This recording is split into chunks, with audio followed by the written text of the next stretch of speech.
Hey guys, welcome back to my channel. আমি সুস্মিতা। কেমন আছো সবাই? আশা করি ভালো আছো, সুস্থ আছো। আজকে আরেকটি নতুন ব্লগে তোমাদেরকে অনেক অনেক ভালোবাসার স্বাগত।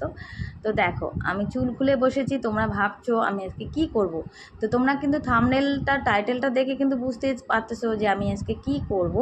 তো দেখো, চুল আগে আঁচড়াবো। তো আজকে আমি করব আমার চুল আমি কিভাবে যত্ন করি, কিভাবে শ্যাম্পু করি, কিভাবে সপ্তাহে 2 দিন করে আমি শ্যাম্পু করি, আর কি শ্যাম্পু ইউজ করি, আর কিভাবে চুলটা শ্যাম্পু করলে তোমাদের চুলটা ভালো থাকবে। তো দেখো, প্রথমে চুলে শ্যাম্পু করতে গেলে কিন্তু অনেক কাজ করতে হয়। বিশেষ করে চুলে যদি শ্যাম্পু করো তার আগে কিন্তু যদি তেল দেওয়া যায় তাহলে কিন্তু আরও ভালো। কিন্তু আজকে তড়িঘড়ি আমি আর আজকে তেল লাগাতে পারলাম না, কারণ সময় নেই। তো ভাবলাম না, আমি কীভাবে চুল শ্যাম্পু করি তোমাদেরকে শেয়ার করি তোমাদের সঙ্গে। তো দেখো, প্রথমে চুলে শ্যাম্পু করার আগে চুলটা খুলে ভালো করে আঁচড়ে নিতে হবে। তাহলে কি হবে, চুলটা যখন শ্যাম্পু করব তারপরে চুল কিন্তু বেশি উঠবে না, কারণ শ্যাম্পু করার পরে কিন্তু আমাদের অনেক চুল পড়ে যায়। তো লম্বা চুল যাদের, বেশি লম্বা চুল তাদের তো হয়ই, আর ছোট চুল যাদের তাদের কম পড়ে, কিন্তু বড় চুলটা একটু বেশিই পড়ে। তো সেই জন্য শ্যাম্পু করার আগে তেল দিলে আরও ভালো হয়। তেল দিয়ে আধ ঘন্টা রেখে তারপরে চুলটা আঁচড়ে তারপরে যদি শ্যাম্পু করো, চুলটা দেখবে অনেকটা সুন্দর হয়, অনেকটা ভালো হয়। তো আজকে আমি চুলে তেল দিলাম না, কিন্তু চুলটা দেখো দুভাগ করে নিয়েছি, যেহেতু আমার লম্বা চুল সেই জন্য ভালো করে চুলটা আগে আঁচড়ে নিলাম। তারপরে দেখো, এখন একটা হার্বাল শ্যাম্পু নিয়েছি। তোমরা যে যেটা শ্যাম্পু ইউজ করো সেটা নিতেই পারো, কিন্তু সবথেকে ভালো হলো herbal shampoo. Herbal shampoo use করলে চুলটা ভালোই থাকে। তো চুলটা শ্যাম্পু করবো এখন। দেখো, ট্যাপের পরে চলে এসেছি। আর চুলটা দেখো এইভাবে ভিজিয়ে নেব, আগে ভালো করে ভিজিয়ে নেব। আর যেহেতু আমার লম্বা চুল, কিন্তু চুল অ্যাকচুয়ালি শ্যাম্পু করার নিয়ম পিছন দিকে শ্যাম্পু করতে হয়। কিন্তু যাদের লম্বা চুল, বড় চুল, তারা কিন্তু পিছন দিকে একা একা শ্যাম্পু করতে পারে না। কেউ যদি শ্যাম্পু করে দেয় তাহলেই মানে ভালো।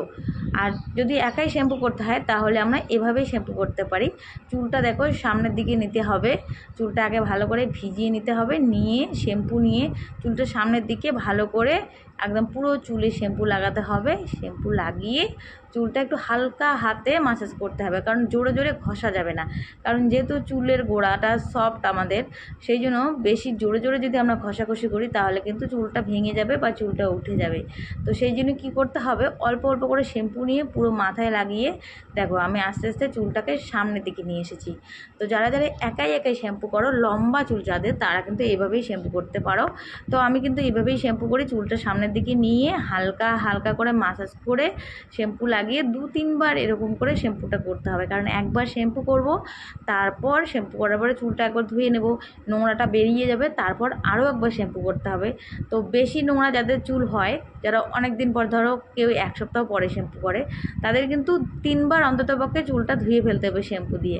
কিন্তু আমি যেহেতু সপ্তাহে 2 দিন শ্যাম্পু করি, আর চেষ্টা করবে সপ্তাহে 2 থেকে 3 দিন শ্যাম্পু করার, কারণ আমাদের লম্বা চুল যাদের, বড় বড় চুল, আর চুলটা তাড়াতাড়ি শ্যাম্পু করলে চুলটা ভালোও থাকে।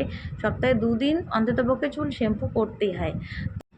তো দেখো, আমার কিন্তু চুলটা ধোয়া হয়ে গেল, আর চুলটা আমি হালকা করে এরকম করে শ্যাম্পু করে ধুয়ে নিলাম। তো এখন চুলটা একটা ভালো সুতি কাপড় দিয়ে, বড় কাপড় দিয়ে, সুতি একটা ভালো কাপড়, যে কোনো একটা তোমরা কাপড় নিতে পারো। যারা গামছা ইউজ করো গামছা নিতে পারো, তাওয়াল ইউজ করো তাওয়াল নাও। তো আমি একটা সুতি কাপড় নিয়ে নিয়েছি, আর এভাবে দেখো চুলটা ভালো করে পেঁচিয়ে পেঁচিয়ে কিছুক্ষণের জন্য এভাবে রেখে দিতে হবে। তাহলে চুলটা থেকে আমাদের যে চুলের জলটা আছে সেটা কিন্তু ওই কাপড়টাই টেনে নেবে। আর তাহলে কি হবে, আমাদের চুলটা যখন আমরা ছেড়ে দেবো তখন তাড়াতাড়ি শুকিয়ে যাবে। তো এভাবে কিছুক্ষণ রাখার পরে দেখো চুলটা খুলে নিলাম। আর চুলটা খুলে নেওয়ার পর আমি কিন্তু একটা কাপড় নিয়ে নিই, হালকা একটা কাপড় নিয়ে তারপর দুদিকে চুলটা আস্তে আস্তে এরকম করে ছেড়ে দিই। তো এটা আমি শিখেছি আমার মা যখন ছোটোবেলা, আমি দেখেছি আমার মা যখন শ্যাম্পু করতো, আমি ছোটোবেলা থেকেই দেখেছি, তখন এরকম করে চুলটা মানে সামনের দিকে পেছনের দিকে 2-3 দিকে এরকম করে ছেড়ে দিত। ছেড়ে দেওয়ার পরে কিন্তু দেখবে চুলটা একদম সমান হয়ে যায়। আর এটা কিন্তু ভেজা অবস্থায় করতে হবে। তো আমি যেভাবে ছেড়ে দিলাম তোমরা কিন্তু এভাবেই ঝাড়তে পারো, মানে চুলটা এরকম করে ছেড়ে দিলে দেখবে তাড়াতাড়ি শুকিয়ে যাবে। আর ভেজা অবস্থা এরকম করবে, দেখবে চুলটা আঁচড়ানোর মতো লাগে, একদম মনে হচ্ছে যে চিরুনি করেছো এখনই। আর ভেজা অবস্থায় কিন্তু চুল কখনোই চিরুনি করা যায় না। তো কেমন লাগলো আজকের ভিডিওটা অবশ্যই তোমরা সবাই কমেন্ট করে জানিও। আর দেখার পরে কিন্তু অবশ্যই লাইক করবে। আর যারা যারা এখন আমার চ্যানেলটি সাবস্ক্রাইব করেনি অবশ্যই সাবস্ক্রাইব করে পাশে থাকবে। টাটা।